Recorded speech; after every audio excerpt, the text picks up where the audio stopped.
भगवत्सल भगवान की।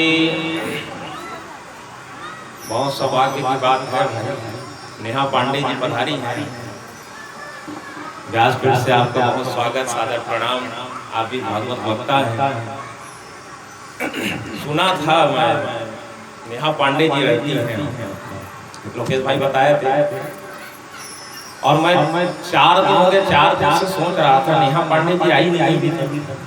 बहन जी आती हैं रोज, तो बोले एक न एक दिन तो आएंगे महाराज। चलो ठीक, दर्शन हो गया। राम जी के अवतार के बाद ही संत महात्मा लोग दर्शन करने आते हैं। तो राम जी का अवतार हुआ, आज नेहा पांडे जी आ गई। बहुत बहुत धन्यवाद, स्वागत, प्रणाम। चलिए कथा में चले। भगवान राम की बाल लीला चल रही है। महाराज दशरथ कौशल्या जी बड़े प्रेम से मगन है। बाबा तुलसी ने लिखा, भोजन करत बोले जब राजा, नहीं आवत तजी बाल समाजा। कौशल्या जब बोलन जाई, ठुमक ठुमक प्रभु चलई पराई। निगमने शिव अंत न पावा, निगमने शिव अंत न पावा। ताहि धरे जननी हठी धावा। बाबा तुलसी वर्णन कर रहे हैं, जब भोजन का समय होता था, भगवान राम को महाराज दशरथ बहुत बुलाते, बेटा आजा भोजन कर ले। भोजन का समय हो गया, लेकिन भगवान राम जी अपनी बाल मंडली को छोड़ करके आने के लिए तैयार नहीं। अब भगवान केवल माता पिता को ही पुत्र का प्रेम देने के लिए नहीं आए थे धराधाम, उनके साथ साथ पूरे नगरवासी, नगर के बच्चे भी हैं जिनको भगवान का प्रेम पाना था। भगवान का देते थे कि नहीं, अभी हम अपने मित्रों के साथ खेल रहे, बाद में खाएं। कौशल्या जी जाती थी पकड़ने के लिए, तो भगवान आगे दौड़ जाते थे, कौशल्या जी पीछे पीछे।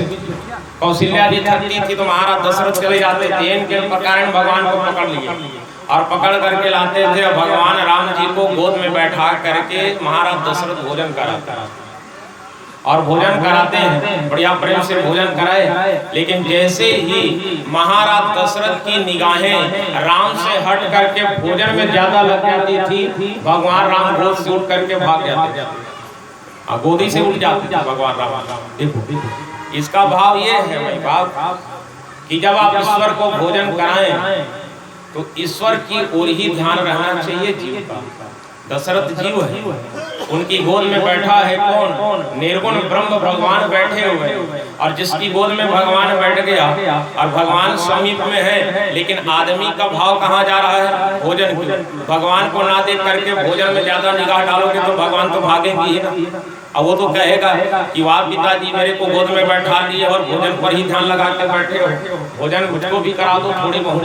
देखिए हम जीव की यही दशा है, हमारे आसपास ईश्वर हैं लेकिन ईश्वर को हम नहीं पहचान पाते, और यही कारण है कि ईश्वर आप और हमारे जीवन से निकल ही जा रहा है, कभी भगवान को प्राप्त नहीं कर पा रहे। आज दशरथ जैसे जितेंद्रिय राजा भी, जिनका पुत्र स्वयं ब्रह्म है, गोद में बैठा है, गोद में बैठे होने के बाद भी महाराज दशरथ एक निवाला खिलाते थे भगवान को, और निगाहें कहाँ चली जाती थी? भोजन। और जहाँ ये भोजन कौन है, मैंने कल निवेदन किया था ना कि भगवान ने अपनी माया को 6 चीजों में बसा करके रखा है, जिसमें ये भोजन भी है। भोजन भी भगवान की माया है, और अच्छा स्वादिष्ट भोजन देखोगे तो किसका दिल नहीं ललचाएगा, है ना। अंगाकर खपुरी रोटी ले डाल रखते और दूसरा डाल 56 भोग रखते, तो आदमी खपुरी रोटी थोड़े खाई, काला खाई, खीर पूरी खाई। महाराजों मन बड़ा चलाक है, हाँ ब्राह्मण भोजन कर रहे महाराज, आओ करेंगे, क्या क्या बनाओ? कहीं नहीं, आलू और चनक साग है, राहर के दाल, तो ब्राह्मण भोजन नहीं है, भूख नहीं लग रही, बाद में खा ले। और वही महाराज लगता हूँ हाँ बहुत अच्छा है महाराज, खीर है, पूरी है, बड़ा है, कलाकंद है, केला है, सेब फल है, अंगूर है, गुलाब जामुन है, राधना होटल का जलेबी है। और महाराज कितना भी पेट भरा रहेगा, ब्राह्मण भोजन करके ही जाए। स्वादिष्ट भोजन में सबकी माया, सब माया से ललायित हो जाते। महाराज दशरथ भी भोजन रूपी माया में फंसते थे, ईश्वर को भूल जाते थे, भगवान गोद से उठ करके फिर भाग जाते। और जैसे ईश्वर उठ करके जाते थे, महाराज दशरथ फिर देखते थे ये कहाँ चला गया, कहाँ चला गया। ईश्वर की ओर से ध्यान हटाओगे तो ईश्वर चला ही जाएगा। फिर महाराज दशरथ दौड़ करके जाते थे, अरे बेटा थोड़ा खाना खा ले, फिर पकड़ के लाते। यही क्रिया और इतनी सुंदर बाल लीला भगवान राम ने किया है महाराज दशरथ। इस प्रकार से लीला करते रहे और लीला चलती रही। भगवान के बाल लीला को सब लोग दर्शन कर रहे हैं। और थोड़ा जब बड़े हुए, भगवान राम विद्या अध्ययन करने के लिए जाने वाले, गुरु गृह पढ़न गए रघुराई, अल्प काल सब विद्या पाई। वशिष्ठ जी के यहाँ महाराज दशरथ ने राम जी को विद्या अध्ययन करने के लिए भेजा। अब सोचिए, जिनमें पूरा चारों वेद, 18 पुराण, 6 शास्त्र समाहित है, जिस ब्रह्म के अंदर, उस ब्रह्म को विद्या अध्ययन करने की क्या आवश्यकता, पढ़ने की क्या आवश्यकता है। लेकिन बाबा तुलसी ने बताया कि गुरु की मर्यादा, गुरु की महिमा को यदि जगत में प्रसारित करना है, गुरु की महिमा को जगत में फैलाना है, ये सोच करके राम जी गुरु के घर पढ़ने जाते। चाहते तो वशिष्ठ जी आकर के राम जी को महल में ही ट्यूशन करा सकते थे, पढ़ा सकते थे, आजकल ट्यूशन कहते हैं, तो वहां आकर के गुरु वशिष्ठ जी पढ़ा सकते थे। कि ना, भगवान राम स्वयं गए हैं आश्रम पर और आश्रम में रह करके ही पढ़ाई किए। अल्पकाल सब विद्या पाई, कम समय में ही भगवान राम ने शस्त्र और शास्त्र की विद्या को ग्रहण किया। लेकिन गुरु की महिमा को संसार में बताने के लिए, क्योंकि गुरु ही तो जीव को ईश्वर से मिलाता है। कबीरदास जी की बढ़िया पंक्ति, गुरु गोविंद दो खड़े काके लागौ पाय, बलिहारी गुरु आपनो जिन गोविंद दियो बताए। गुरु ही तो गोविंद का दर्शन कराते हैं हमें। गुरु यदि ज्ञान नहीं देते तो हम जानते क्या ये संसार में कोई ईश्वर है। और आदमी के जीवन में कितने गुरु आते हैं, कितने गुरु। सबसे पहला तो माता पिता को ही गुरु कहा गया। जिस पिता ने उंगली पकड़ करके चलना सिखाया, जिस माता ने हमको बोलना सिखाया, रिश्ते नातों को जानना सिखाया, वो हमारे जीवन का पहला गुरु है। दूसरा गुरु, जब कोई बालक विद्यालय में पढ़ने जाता है, वहाँ पर जो ज्ञान देता है, अक्षर ज्ञान कराता है, वो गुरु है। तीसरा गुरु आता है जब कोई गुरु कान में मंत्र दीक्षा देता है, वो गुरु होता है। आदमी के जीवन में मुख्य 3 गुरु होते हैं। दत्तात्रेय जी को जानते हैं ना, भागवत की कथा आती है। दत्तात्रेय जी ने अपने जीवन में 24 गुरु बनाया। गुरु का मतलब दीक्षा गुरु एक ही हो सकता है। दीक्षा यदि आप लेना चाहते हैं तो किसी एक गुरु के द्वारा ही दीक्षा ली जा सकती है। लेकिन ज्ञान जहाँ से मिल जाए, जिस किसी से भी ज्ञान मिल जाए, उसको भी गुरु मानना चाहिए। भगवान दत्तात्रेय जी ने अपने जीवन काल में 24 गुरु बनाया। अजगर को भी गुरु बनाया, पतंगा को भी गुरु बनाया, अग्नि को भी गुरु बनाया, जल को भी गुरु बनाया, कबूतर को गुरु बनाया, कुंवारी कन्या को गुरु बनाया, मिट्टी को गुरु बनाया। ऐसे छोटे छोटे चीजों को भी भगवान दत्तात्रेय जी ने गुरु बनाया, क्योंकि उनसे हमको ज्ञान मिलता है। जहाँ से ज्ञान मिल जाए जीवन में, वो गुरु है और गुरु ही ज्ञान देता है। भगवान राम जी वशिष्ठ जी के यहाँ अध्ययन करने गए। अल्पकाल में ही पूरी विद्याओं को सीख लिया, शस्त्र और शास्त्र दोनों विद्या ग्रहण किए। और ग्रहण करने के बाद आए, जाकी सहज श्वास श्रुति चारी, सो हरि पढ़ यह कौतुक भारी। जिनके श्वास श्वास में ही वेद की ऋचाएं गूंजती है। एक श्वास यदि भगवान राम लेते थे तो वेद की अनेक ऋचाएं वहां से प्रवाहित हो जाती। एक श्वास भगवान राम के रोम रोम में वेद की ऋचाएं समाहित हैं। जितने उनके रोम छिद्र हैं, उनमें सब छिद्रों में भगवान राम के छिद्र, रोम छिद्रों में वेद की ऋचाएं समाहित हैं। और ऐसे राम जी भी पढ़ने के लिए गए, वेद को पढ़ा, शास्त्र को पढ़ा। और ये हरि की लीला है कि मैं जा करके पढ़ूं। लोगों को ज्ञान सिखाया भगवान राम ने विद्या अध्ययन करके, कि जीव जब तक जीवन में ज्ञान नहीं आएगा तब तक ईश्वर को प्राप्त नहीं किया जा सकता। ईश्वर को प्राप्त करना है तो पहले ज्ञान को लाना जरूरी है। ज्ञान आएगा तब कहीं जाकर के भक्ति को प्राप्त करेंगे, और भक्ति की प्रबलता जब हमारे अंदर हो जाएगी तब हम वैराग्य की ओर प्रस्थान करेंगे। इन तीनों चीजों को, ज्ञान, भक्ति, वैराग्य को प्राप्त करना है माँ बाप, तो सबसे पहले ज्ञान को अर्जित करना पड़ेगा। और ज्ञान मिलेगा कहाँ से? बोले गुरु के चरणों में जाने से ही ज्ञान मिलता है। बोले बोले वो भगवान गुरु के चरण में। कई लोग कहते हैं महाराज क्या गुरु बनाना, गुरु बनाने से मिलेगा क्या, है ना? और कई लोग बनाए भी हैं, उनको भी नहीं मिल रहा है। क्यों? क्योंकि गुरु ने जो दीक्षा दिया उसका पालन तो करते ही नहीं। गुरु ने कह दिया मांस का भक्षण नहीं करोगे, उस समय तो कह देता है हाँ महाराज मैं नहीं करूँगा, 4 दिन बाद चालू हो जाता है। गुरु ने कहा देखो कभी दुर्व्यसन में लिप्त नहीं होगे, कहा महाराज नहीं होगा, 4 दिन बाद फिर से चालू हो गया। हाँ, हमारे भी शिष्य है, 2-4 लोग दीक्षा लिए। लेकिन एक बड़ी खुशी की बात होती है हमको, कहाँ है महाराज? बंसुरी है, केसरा बंसुरी, जानते होंगे आप लोग, पाटन के आगे आए। वहाँ एक आदमी भागवत हुआ ना शरद भाई, तो परीक्षित बन के बैठा और इतना पीने वाला, अरे बाप। 3 दिन बाद उसकी पत्नी आई मेरे पास, कथा से गए और जहाँ निवास था वहाँ बैठे थे, तो उनकी पत्नी आई और पति महोदय बोले गुरुदेव मैं आ रहा हूँ थोड़ा सा घर से कपड़ा बदल के, आओ जाओ। पत्नी रुक गई, मैं देखा बोल जाता बोला थकासी नहीं लगा, बैठे 5 घंटा नहीं लगा महाराज, लेकिन एक प्रश्न करना है किनका, ये बड़ पीछे कर शराब लोग छुड़वाना है। अच्छा, अभी परीक्षित बने तब पीपल से खा के, हाँ अभी नहीं पिया, अभी 9 दिन तो छुपे नहीं करे सके, बढ़िया बात। तो शराब छुड़वाए कोई दवाई बता दे महाराज को। मैं क्या शराब छुड़ाने की कोई दवाई नहीं, कोई डॉक्टर कोई वैज्ञानिक दवाई नहीं बनाया। शराब छूटेगा कैसे? आत्मविश्वास ही शराब छोड़ने की, नशा की लत को छोड़ने की सबसे बड़ी दवाई है आत्मविश्वास। अपने अंदर विश्वास रखिए कि मुझको शराब पीना नहीं है, मुझको नशा करना नहीं है, तो नशा होगा ही। आप विश्वास रखिए ना अपने आप पर, अपने आप को प्रतिज्ञा से दृढ़ प्रतिज्ञा बना लें कि मुझको नशा करना नहीं है, तो कोई आपको जबरदस्ती नशा नहीं करवाएगा। बोले अच्छा।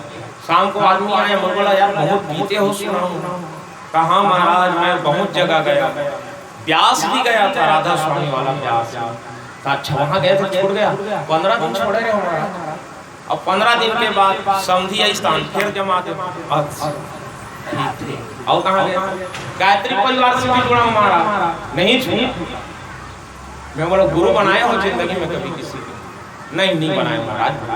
मैं बोला एक काम करना, गीता के तुम कान फुटवा लेना, दीक्षा ले लेना। तो काकर से नो पी, तब काकर से ले बताए ना, मोर से ले भी या कोई महाराज लगा ले, जेकर से तो लेना ले ले। तो मैं तो ही बना दूं गुरु के, ठीक, लेकिन एक ही शर्त बनाऊंगा, शराब नहीं पीऊंगा जिंदगी में, बोलोगे तब दीक्षा दूंगा। कबर तो हो गए बढ़िया, अच्छा मेरा विश्वास है, बढ़िया दीक्षा दिया। साल भर के बाद मेरे को मिला कहाँ? छाटा में, राजिम छाटा में, रामायण में गया था, वहाँ मिल गया। आवाज को सुना कहीं माइक से, बोले ये तो गुरु जी की आवाज है। और आया, मैं माइक पकड़ के बोल रहा था, इधर पीछे से आके वैसा वैसा प्रणाम किया, मैं हड़बड़ा गया, कौन आदमी है भाई प्रणाम कर रहा है अनजान जगह। देखा अच्छा ये है, कहाँ तुम कैसे यहाँ घूम रहे? बोले महाराज ये तो समझी गाँव। अच्छा तो समझी गाँव, बढ़िया। मैं पूछा ये बता बंद हो गया ना कि और लेते हो? बोले महाराज साल भर हो गया इसको ऐसा स्पर्श नहीं किया। मेरा बड़ी खुशी हो गई कि चलो एक आदमी कम से कम शराब तो छोड़ा है।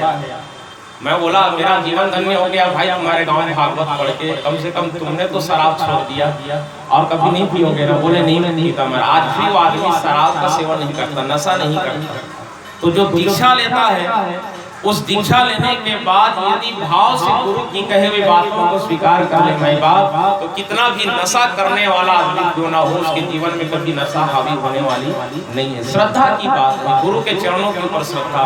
भगवान राम ने जिस तरह से श्रद्धा रखा भगवान के चरणों, गुरुदेव के चरणों पर, और शास्त्र शस्त्र पर विद्या ग्रहण करने के बाद भगवान राम की दिनचर्या ऐसी है, जे मृग राम बाण के मारे, ते तनु तज सुलोक सिखारे। बाल्यकाल में भगवान राम धनुष बाण चलाते थे, और जितने भी हिरणों को भगवान राम ने मारा है, मृगिया जिनको किया है, भगवान राम के बाण से जो हिरण मरे हैं वो मरे नहीं है, कहाँ गए? बाबा तुलसी ने लिखा, ते तन तज सुरलोक सिधारे। वो अपने शरीर को त्याग करके भगवान के लोक पर प्रस्थान किए।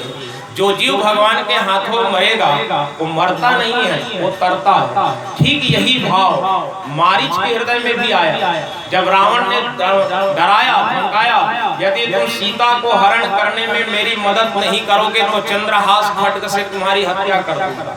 मारीच कहता है, तू जैसे दुष्ट के हाथों मरूंगा तो उद्धार होने वाला नहीं है, वो भगवान के हाथों मरूंगा तो मैं तर जाऊंगा। मारीच कह रहा है ना क्या कि मैं कितना धन्यवाद पुण्यात्मा बनूंगा कि भगवान राम मुझको मारने के लिए पीछे पीछे दौड़ेंगे और मैं भगवान को मुड़ मुड़ करके देखूंगा और मेरा जीवन धन्य हो जाएगा। मारीच की तरह अपने भावनाओं को बनाएंगे। ये कहे कि जब हमारे मरने का समय हो हम आगे आगे चले, भगवान पीछे पीछे रहे और हम भगवान को मुड़ मुड़ करके देखें। अंत समय में कम से कम भगवान के स्वरूप का दर्शन तो होता रहे। जिस भाव को बाली ने कहा, क्या जन्म जन्म मुनि जतन कराही अंत राम मुख आवत नाही। बाली ने स्वयं कहा राम जी से, कहा प्रभु लोग जीवन भर जतन करते हैं, प्रयास करते हैं कि राम के नाम को ले लो, लेकिन ले नहीं पाते। लेकिन मेरा सौभाग्य है कि आज आप मेरे सामने हैं और मैं अपने प्राणों को त्याग रहा हूं। ये बात। और जितने भी हिरण मरे हैं सब के सब भगवान के धाम पर गए। और भगवान राम की दिनचर्या मैंने निवेदन किया था, प्रातः काल उठ के रघुनाथा मात पिता गुरु नावही माथा आयस मागी करहि पुर काया। राम जी की दिनचर्या, माता पिता को प्रणाम, गुरुदेव को प्रणाम, और बिना आज्ञा मांगे भगवान राम जी कोई भी काम प्रारंभ नहीं करते। धर्म यदि माता पिता हैं, आप कोई भी काम करना चाहते हैं माँ बाप, सबसे पहले माता पिता से आज्ञा लेकर के कोई काम करेंगे।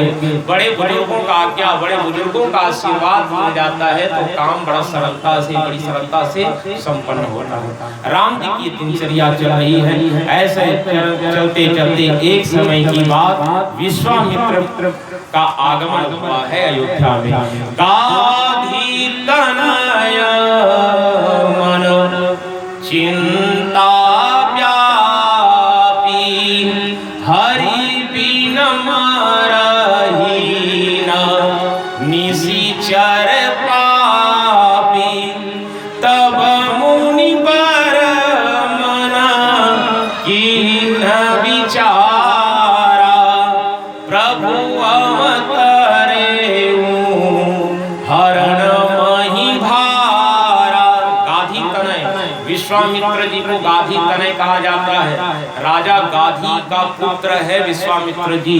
और वो विश्वामित्र जो पहले क्षत्रिय हुआ करते, क्षत्रिय वंश में जन्म लेने वाला विश्वामित्र वाल्मीकि जी वशिष्ठ जी के सानिध्यता में गया और सानिध्यता में जाने के बाद ऐसी तपस्या उन्होंने किया, वैराग्य आने के बाद तपस्या करके ब्रह्म देवता से आशीर्वाद ले लिया, ज्ञान की प्राप्ति हुई विश्वामित्र जी को, ब्रह्म ऋषि का दर्जा मिला है।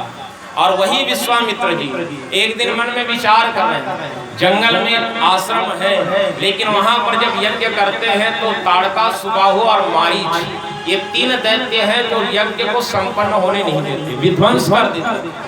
और उसी चिंता में चिंताग्रस्त होकर के विश्वामित्र जी विचार कर रहे हैं, क्या कि जब तक भगवान की कृपा नहीं होगी ये निशाचर मरने वाला नहीं, ताड़का नहीं मरेगा, सुबाहु नहीं मरेगा, मारीच नहीं मरेगा, तो ईश्वर को लाना पड़ेगा। और ऐसा सोच करके विश्वामित्र जी ने क्या किया, अयोध्या की ओर प्रस्थान किए। विश्वामित्र जी अयोध्या प्रस्थान कर रहे हैं और जैसे ही बहुविधि करत मनोरथ जात लागी नहीं बार, करी मज्जन सरयू जल गए भूप दरबार। और ऐसा विचार करते करते विश्वामित्र जी अयोध्या के प्रस्थान किए। रास्ते पर सरयू नदी मिलता है, सरयू के जल पर स्नान किया और स्नान करने के बाद महाराज दशरथ के दरबार के समीप जैसे ही आए, द्वारपालों ने जाकर के महाराज दशरथ को विश्वामित्र जी के आगमन का जैसे ही संदेश सुनाया है, मुनि आगमन सुना जब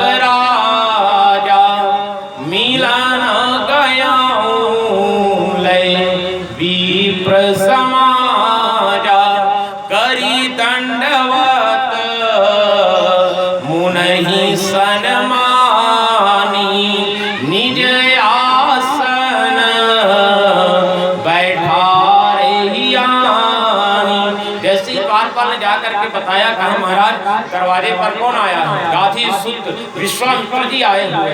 महाराज दशरथ को जैसे ही पता चला कि दरवाजे पर विश्वामित्र जी आए हैं, अपने विप्र समाज को वशिष्ठ जी को लेकर के महाराज दशरथ स्वयं स्वागत करने के लिए दरवाजे पर प्रस्थान करते हैं। कह भी तो सकते थे ना द्वारपाल को कि विश्वामित्र जी को सम्मान के साथ अंदर लाओ, लेकिन ना, क्योंकि विश्वामित्र कोई छोटा मोटा संत महात्मा नहीं है, ब्रह्म ऋषि है जिन्होंने ब्रह्म को जान लिया। ब्राह्मण का तात्पर्य क्या होता है? हम ब्राह्मण कुल में जन्म लिए हैं तो ब्राह्मण है ना, यह हमारा जन्म कुल है ब्राह्मण। लेकिन ब्राह्मण असलियत में कहा किसको जाता है? ब्रह्मं जानाति यस्य सह ब्राह्मण, जो ब्रह्म को जान लेता है वही ब्राह्मण। यह हमारा कुल है, हम ब्राह्मण कुल में जन्म लिए लेकिन ब्रह्म को जान नहीं पाए। ठीक अलग बात, कथा पढ़ते हैं, भागवत कथा पढ़ते हैं, रामायण की कथा पढ़ते हैं, सब कथाएं पढ़ लेते हैं, लेकिन ब्रह्म को नहीं जान पाए। तो वानर सेना लोग क्या करते हैं?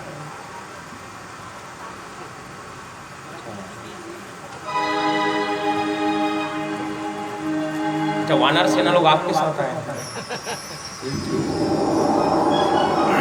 बोले भगवत्सल भगवान की। मैं हड़बड़ा गया था, राम जी वनवासी नहीं गए, लोग कहां से आ गए?